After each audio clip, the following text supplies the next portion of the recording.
Hi guys, we're going to make cranberry apple crumb pie. I have a 9-inch pie shell that's unbaked. I'm going to go ahead and put that to the side.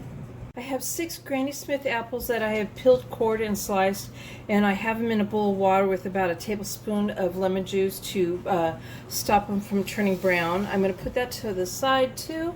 To the bowl, I've added 14-ounce can of whole cranberry sauce.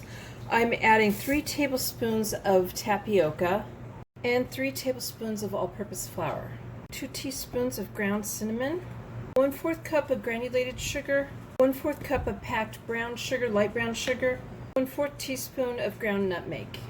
I'm going to mix this together until it's combined. So I've drained my apple slices and patted them dry slightly, and I'm going to add that to the cranberry mixture now. And I'm going to fold this in and combine it. So I combined it really well and I poured it into my pie shell.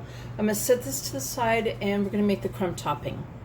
In a bowl I have 1.5 cups of all-purpose flour and also 1/4 cup of granulated sugar.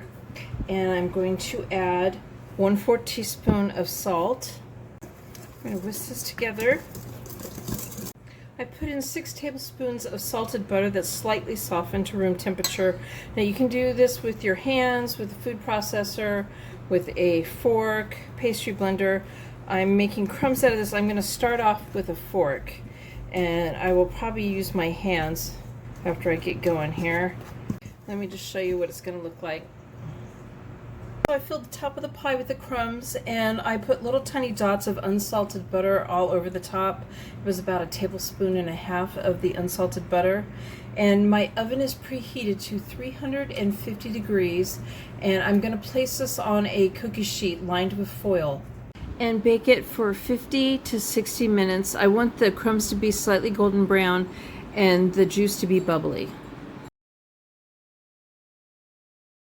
So there's my cranberry apple crumb pie. I hope you guys like this video. Please give it a thumbs up and subscribe to my channel, and thank you guys for watching.